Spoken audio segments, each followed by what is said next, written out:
물속을 아는 것 같지만 한 사람의 마음속은 알기 어렵다는 속담처럼 왜 사람의 마음을 알기 어려울까요? 저는 오래 살진 않았지만 내년에는 신임이 되겠죠. 사람의 상처는 너무 커서 인생을 소중히 살아온다는 생각마저 드네요. 제 남편과 시댁 식구들이 제게 한 행동을 떠올리면 분노가 치솟습니다. 어떤 인간들이 이런 행동을 하는지 이해할 수 없어 부디 멋진 목소리로 제 이야기를 들어주시길 간곡히 부탁드립니다. 저는 20대 후반에 있는 남편을 만났습니다. 5년의 연애 끝에 34세 나이에 결혼했습니다. 사귄 동안 남편은 하늘의 별이라도 따질 만큼 헌신하며 사랑을 쏟아주었습니다. 결혼 후에도 그가 잡은 물고기처럼 소원을 잃지 않고 오롯이 제게만 바라보며 살아왔답니다. 우리는 둘 다 직장 생활을 하며 신혼 시절을 즐기다가 딸을 임신하면서 남편은 혼자서 일을 하게 되었습니다. 남편은 가정의 미래를 위해 사업을 시작하고자 하면서 회사에서 받은 퇴직금으로 작은 유통사업을 시작했습니다. 근면 성실하고 정직하게 업무를 수행하여 결과는 예상대로 좋았어요. 돈에 대한 걱정이 하루도 들지 않았습니다. 딸을 키우다가 남편을 내조했습니다. 그렇게 강산이 한 번 바뀌고 나서 그의 사업은 많이 번창했습니다. 아주 초대박은 아니지만 20명의 직원을 고용하며 몇십 개의 거래처를 가지고 먹고 사는 데는 걱정할 필요가 없었습니다. 그래서 난 남편에게 감사한 마음으로 제 본분을 충실하게 지키며 살았습니다. 또한 그는 사업가다운 모습으로 술과 담배를 하지 않았으며 유흥가에서 노는 것도 일절하지 않았습니다. 그래서 남편이 술에 취한 채 들어오거나 늦게 들어와서 제 마음을 상하게 하는 일은 한 번도 없었습니다. 이렇게 완벽한 남편과 함께 살고 있으니 제가 큰 행운을 만끽하고 있다고 생각합니다. 딸도 훌륭한 아빠를 두었다는 것에 매우 자랑스럽게 생각했습니다. 그는 딸바보라는 수식어가 잘 어울리는 사람이었어요. 저를 사랑하는 것보다 배로 딸을 아끼고 사랑해 주었습니다. 오후에 비가 내리면 회사에서 달려나가 우산을 펴주고 딸을 기다려 감동을 주기도 했고, 운동의 날에는 학부모 달리기 1등까지 하면서 딸의 사랑을 독차지했습니다. 여보, 우리 려원이가 당신이 세상에서 제일 좋다고 했어. 일기장을 보니 몸통 아빠 이야기뿐이라고. 당연히 그렇지. 내가 려원이한테 어떤 아빠인지 난간이고 쓸개고 모두 내 딸에겐 바칠 만큼 사랑한다고 할 수밖에 없어. 얼씨구, 그 말은 나한테 했던 말이 아니었나. 이제는 딸이 나보다 더 좋다고 하는구나. 이거야. 아, 지금. 딸을 두고 질투하는 거야, 아이 사람아. 다른 자식으로서 사랑하는 거고, 당신은 여자로서 사랑하는 거지? 그래, 아주 훌륭한 아빠이자 남편이 되신 것 같아. 고맙습니다. 여보, 우리 오랜만에 분위기 좀 잡아볼까? 이리 와 봐. 어머, 려원이가 듣겠어. 하지마. 그렇게 저희는 남편과 저로서, 딸을 사랑하는 부모로서 금슬 좋은 부부로 아주 잘 지냈습니다. 아무런 걱정과 근심 없이 3년의 세월을 덮어냈더니 딸아이가 중학교에 들어갔습니다. 꼬꼬마 애기인 줄만 알았던 딸이 교복을 입자 감회가 새롭게 되었고, 나 또한 나이를 먹었구나 하는 기분이 들었습니다. 공부를 잘하게 되었지만 좋아하고 잘하는 것은 노래여서 나중에 꼭 훌륭한 가수가 되겠다고 입버릇처럼 말했습니다. 한편 남편의 회사는 여전히 잘 돌아가고 그의 성실함도 여전했습니다. 그런데 늘 행복할 거라는 내 예상은 어느새 빗나가고 말았습니다. 믿었던 남편이 다른 여자와 바람을 피웠습니다. 이거 뭐야? 당신 카톡창에 우리 이야기라고 저장된 이 여자 누구냐고, 뭐 영원히 사랑한다고. 여보, 그게 말이야. 그러니까 말을 더듬지 말고 똑바로 말해. 당신이 바람을 피우고 있는 거 맞지? 미안해. 내가 왜 그랬는지 모르겠어. 나도 모르게 그 여자에게 반해버려서 머리가 고장났나 봐. 왜 당신에게는 입이 10개라도 할 말이 없어. 어떻게 당신이 나한테 이럴 수가 있어? 나와 이혼할지도 모른다는 생각은 안 해봤어. 아니면 벌써 이혼할 마음을 품고 바람 피운 여자한테 갈 계획이야? 무슨 소리야? 절대 그렇지 않아. 그 여자는 잠깐 지나가는 여자야. 그동안 여러 번 마음을 접어렸고 노력했다고 하지만 마음대로 되지 않아서 지금까지 만났어. 아이고, 로맨티스트가 되셨네요. 그래서 그년 상대방을 모욕적으로 표현한 말와 얼마나 만났어요? 남편은 상간녀와 4개월 정도 바람을 피웠다고 솔직하게 털어놓았고 바람 피운 것은 처음이라며 제발 용서해주세요 무릎을 꿇고 빌었습니다. 저에게 바람 피운 걸 걸린 날 상간녀와 헤어졌다면서 앞으로는 결코 이런 일이 없도록 하겠다며 열심히 사과했습니다. 하지만 저는 쉽게 용서하기가 어려워 어떻게 해야 할지 고민하게 되었고 일주일 만에 결론을 내렸어요. 내 딸 여원이가 당신을 실망하면 사춘기가 엇나갈 수도 있을 것 같다는 생각을 했어요. 그래서 이번 한 번은 용서해 주겠어요. 정말이에요. 여보세요. 고마워요. 나 당신에게 정말 잘할 거예요. 그건 보류해둘 일이고 나는 용서를 하면서 조건으로 이 집 이름을 내 이름으로 하라고 하고 싶어요. 진명이, 알았어. 어차피 우리가 함께 사는 집이니까. 명의가 바뀐다 해서 많이 변하지 않을 거예요. 내일부터 집 이름을 바꿔줄게. 그리고 앞으로 회사에 다녀올 때 반드시 나에게 허락을 받고 카드 내역과 통화 내역을 매달 가져오게 해. 알겠어요? 당신이 지시하는 대로 다 할 거예요. 나를 용서해 주어서 진심으로 감사해요. 그리고 앞으로는 각 방을 사용할 거예요. 당신이 옷방에서 자든 거실에서 자든 상관없이요. 해야지. 원희가 물으면 당신 코골이 때문에 나오기도 하고 자는 거야 라고 대답했고 갑자기 알랑만족으로 짜증을 내지 않았다. 얘야, 지금 이렇게 해주는 건 일시적이야. 평생 그렇게 쓰는 건 아니야. 모르겠지. 너한테 내 행동을 보고서 결정할 거야. 이제부터는 그냥 내가 죽었다고 생각하고 조용히 살 거야. 알았어. 그런데 다시 한 달 만에 도망쳤다. 방이 쓰려고 했어요. 딸이 부모의 다툼이 그만되기를 바라며 짜증을 터뜨려서 나는 딸의 손에서 패배하고 남편을 안방으로 불러들였어요. 그 이후로 몇 마디의 대화를 나누며 남편과 다시 조금씩 소통했는데 그가 진심으로 반성하고 있는 것 같아 상처받은 내 마음을 열어보기로 결심했습니다. 그는 다시 신혼처럼 지내보고 싶다며 매일 꽃다발을 사들고 들어오기도 했고 이것저것 여러 선물로 내 마음을 뚫어놓았어요. 그래서 우리는 다시 모녀처럼 되어 행복을 재출발할 수 있었어요. 여보, 우리가 다시 이렇게 잘 지내니까 너무 기뻐. 나 최근에 당신 얼굴이 너무 그리워서 회사에서도 뛰쳐나고 싶다는 생각을 하더라고. 입에 침이나 바르지 못하고 마다하지 그래요. 나는 아직 당신을 100% 용서하지 않았어요. 알겠어요, 여보. 매일 사과할게요. 오늘 밤 우리 서로 화해해볼까요? 그처럼 금이 가 있던 부부관계는 땜질을 통해 더 견고하고 경고를 받았어요. 남편은 제가 하는 대로 해주었고 개인적인 외출은 일체 하지 않았어요. 그런데 예상치 못한 일이 생겼죠. 우리 시댁은 멀리 떨어진 시골이었는데 시어머니가 도시에서 살고 싶다며 남편에게 집을 구하여 이사를 오셨어요. 우리 집과 100m 떨어진 주택으로 말이죠. 지금까지 시댁에서는 아무런 갈등도 없었는데요. 이제는 거의 매일 부딪히게 되었답니다. 애미야, 내가 입고 있는 옷 채다 명품이 아니냐? 세상에, 나대 아들이 벌어다 준 돈으로 자취 부리고 사는 거니? 어머님, 이거 그렇게 비싼 거 아니에요? 세일할 때 그이가 선물로 사준 거예요. 아무리 내 아들이 사준다고 그래도 내가 싫다고 그랬어야지.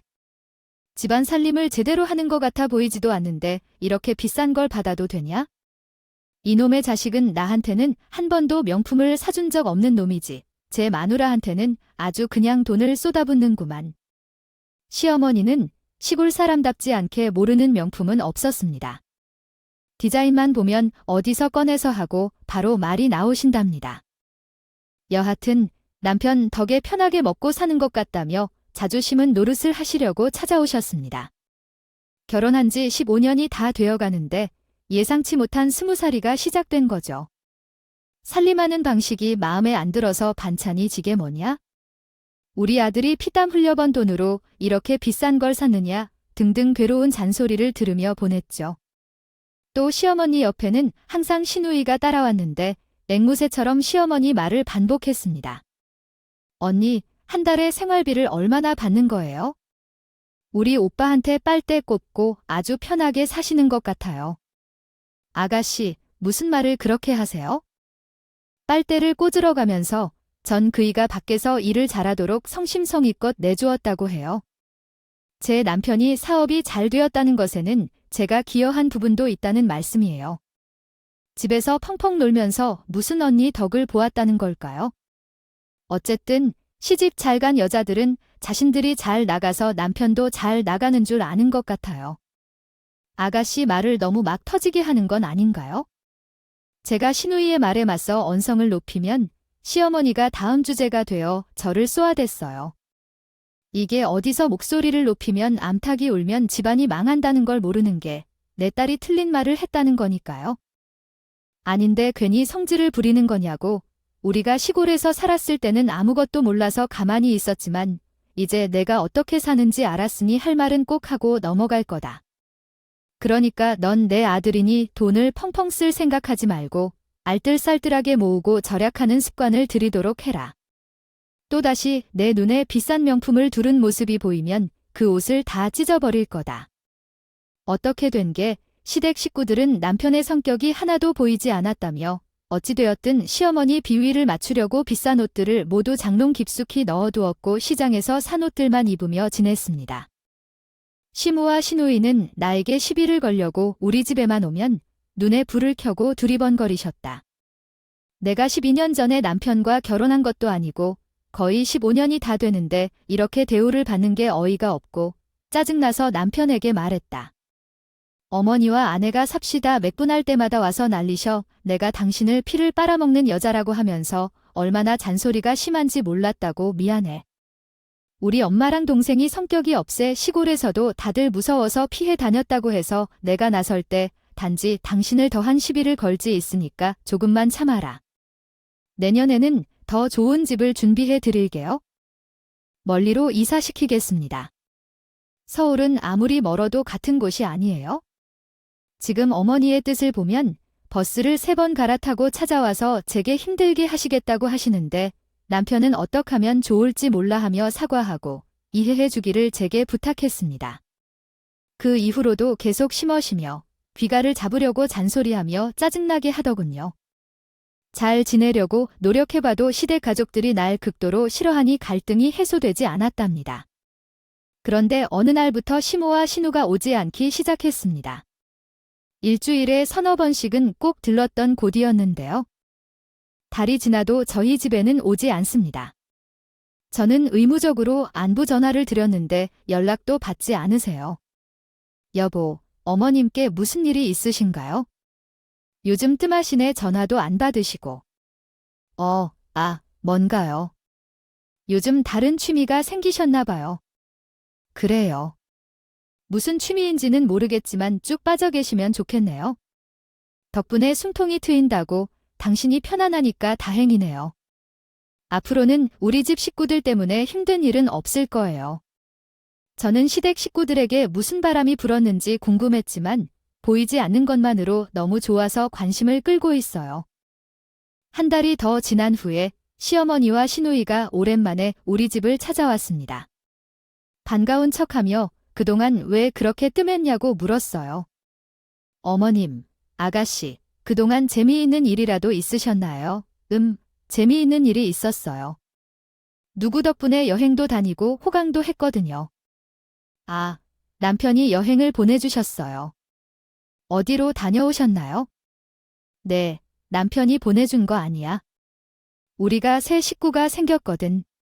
새 식구 말이야. 그럼 설마 아가씨가 재혼할 남자를 만났어요?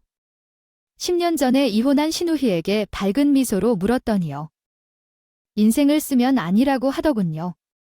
두 사람은 무슨 비밀이라도 있는 것인지. 제 눈을 피하기만 하다가 남편이 들어오자 목을 풀었습니다. 이제 애비가 쓰니 말을 꺼내야겠구만. 무슨 말씀이신데 이렇게 진지하세요?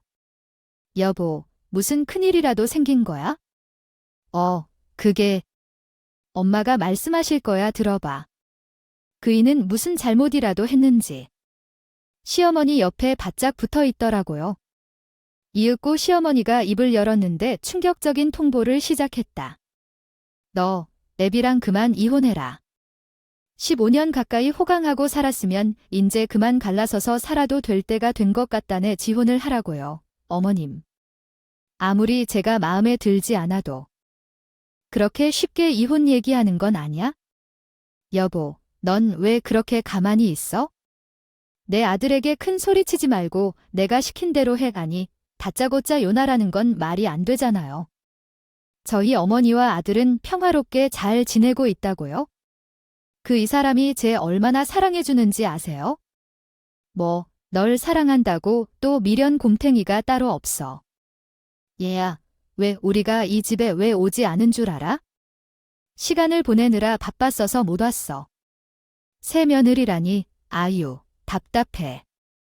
지난번 다른 여자를 만나고 있는 것을 꿈에도 모르고 있는 것 같아요.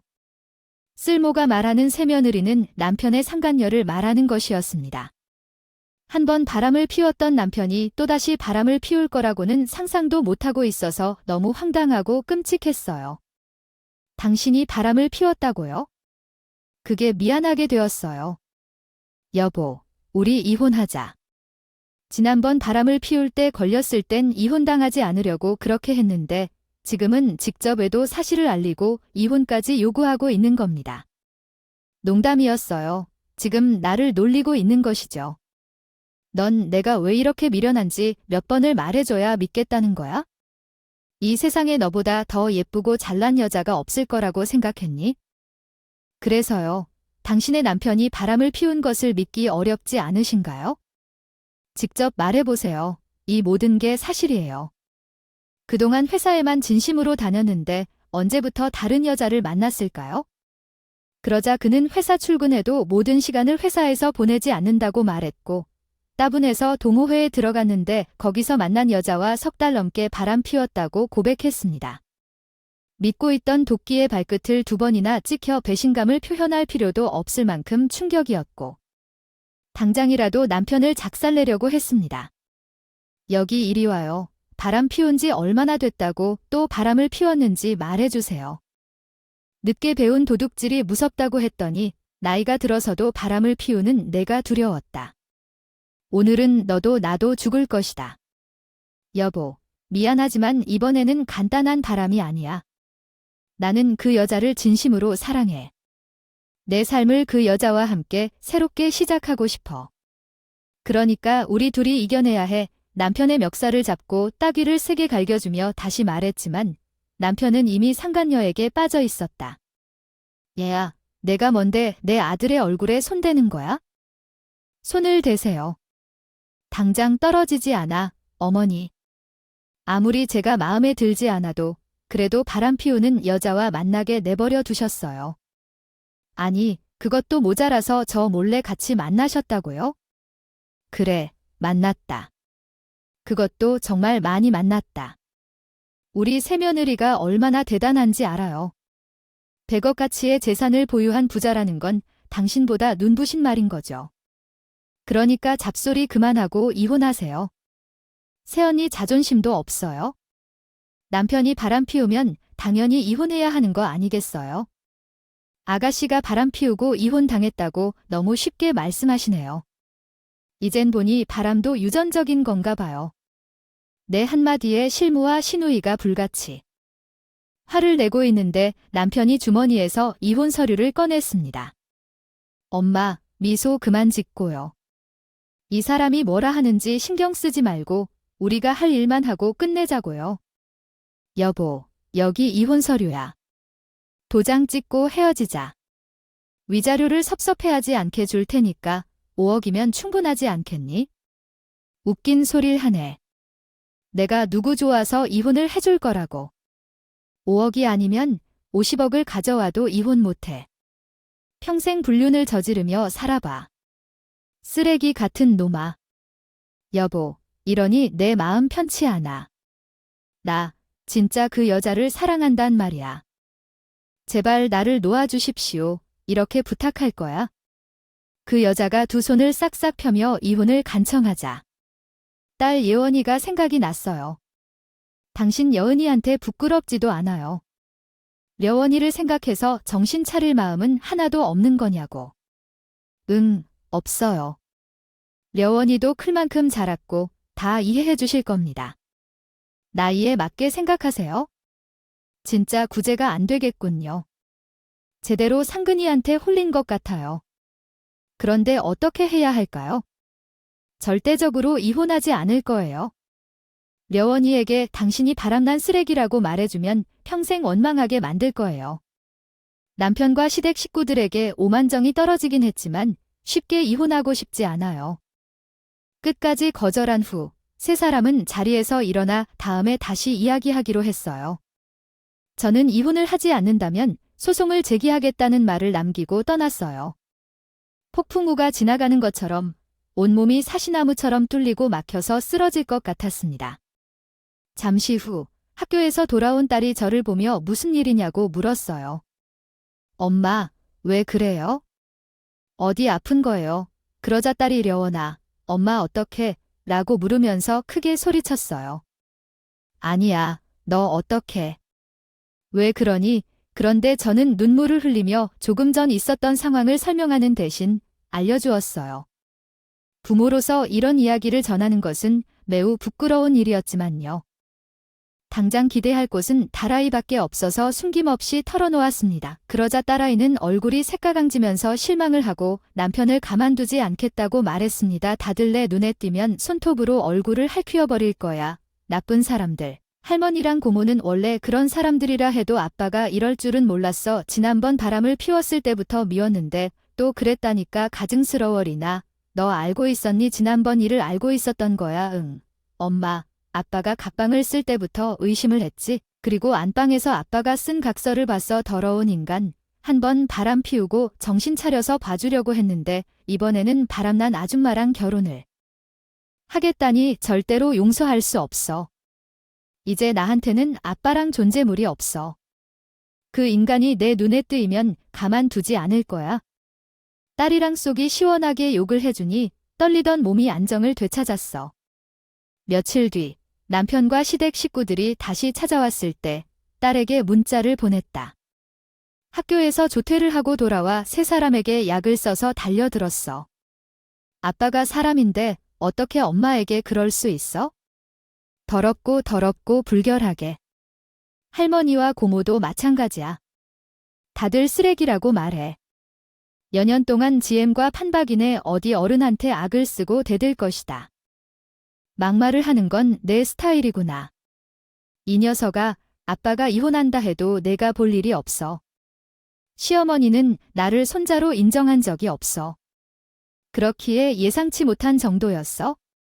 시누이는 역시 앵무새처럼 똑같이 말했고 남편은 송곳니를 드러내며 딸에게 사과했어. 아버지도 미안해하겠지만 이건 어른들의 문제야. 그래서 내가 빠질 거라고 말했을 뿐이야. 더러운 짓을 한 사람은 빠지라고 말해야지. 나는 엄마를 지킬 거니까 당신들이 그런 짓을 못하도록 말이야. 그래서 려원이가 집을 털어놓았더니 남편은 이혼 이야기를 꺼내지 못하고 그 후 밖에서 만나자는 말을 남기고 도망치듯 나갔습니다. 시모와 시누이도 제 딸의 기사를 꺾을 수 없어서 포기했죠. 저는 딸에게 이런 상황을 보여준 게 너무 죄책감이 들었지만 이렇게 해서라도 이혼을 당장 하지 않고 버텨낼 생각이었습니다. 남편은 상간녀와 살림을 마치고 문자를 보냈고 시모와 시누이는 빨리 이혼하지 않으면 소송을 제기할 것이라 했습니다. 상간녀는 돈이 많아서 이혼 전담팀을 꾸려서 제게 속였다는 으름장을 내민 셈이었습니다.